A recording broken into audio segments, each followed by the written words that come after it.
mempresentasikan hasil dari karya tulis ilmiah kami tentang korupsi yang ada di Indonesia.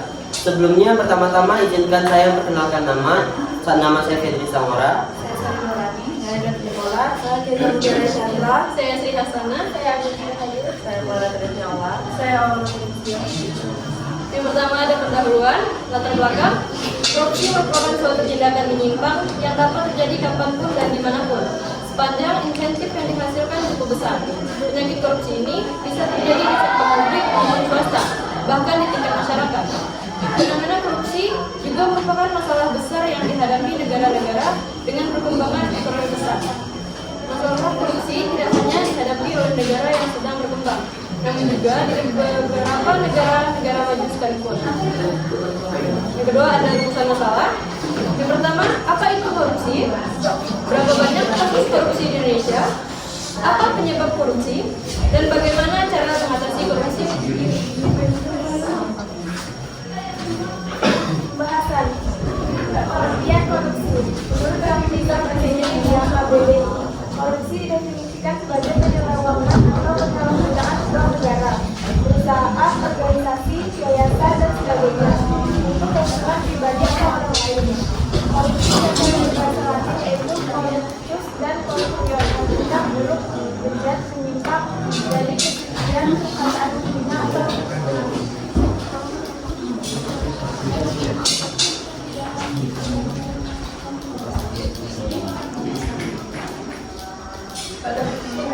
beberapa penyebab korupsi.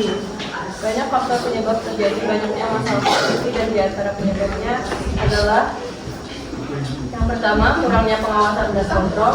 Yang kedua, kurangnya transparansi. Yang ketiga, gaji yang tidak memadai. Dan yang keempat, budaya dan norma sosial yang mendukung korupsi. Yang kelima, penyalahgunaan kekuasaan.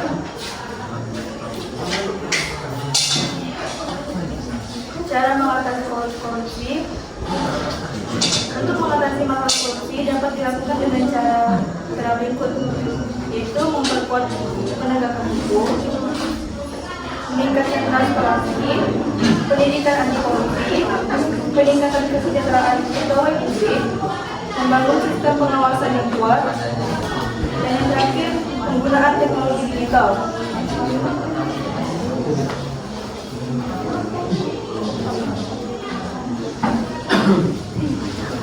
Dengan menerapkan strategi yang tepat seperti peningkatan transparansi, penegakan hukum yang tegas, dan pendidikan anti korupsi, diharapkan masalah ini dapat diminimalisir. Masyarakat juga harus berperan aktif dalam mengawasi jalannya pemerintahan dan menolak segala bentuk praktik korupsi. Baiklah, kami akan membuka sesi tanya jawab. Silakan dari kelompok lain jika ada yang bertanya. Saya.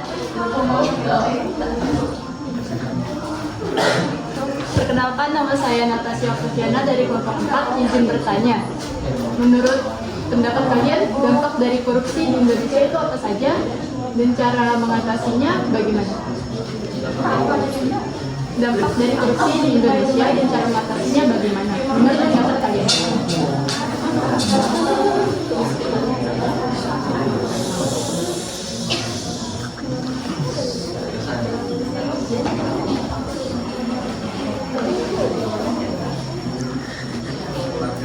Baik, salah satu dari kasus korupsi yang terjadi di Indonesia itu berdampak pada perekonomian masyarakat, yaitu banyaknya masyarakat miskin yang ada di Indonesia. Cara mengatasinya itu ada beberapa cara seperti yang sudah kami beritahu tadi, yaitu dengan memperkuat penegakan hukum, meningkatkan transparansi, pendidikan anti korupsi, peningkatan kesejahteraan pegawai publik, membangun sistem pengawasan yang kuat, dan penggunaan teknologi digital. Apakah sudah jelas? Sudah. Baik, dari kelompok lain mungkin ada yang ingin bertanya? Tidak. Baiklah, jika tidak ada lagi pertanyaan, kami akan membacakan kesimpulan dari karya tulis ilmiah kami.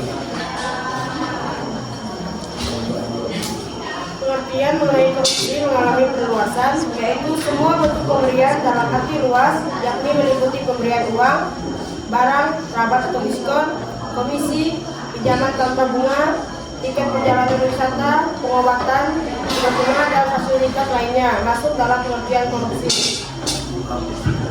Yang kedua, peraturan perundangan tentang korupsi pada tahun 1957 sampai 1960 kurang bisa mengakomodasi perbuatan korupsi pada tahun tersebut karena dalam perundang-undangan harus mensyaratkan adanya kejahatan korupsi. Kemudian dilihat dari penegakan hukumnya kurang bisa konsisten.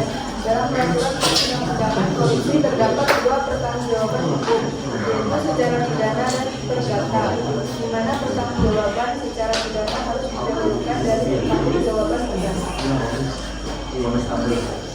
Baiklah, sekian presentasi dari kelompok kami. Atas perhatiannya kami ucapkan terima kasih.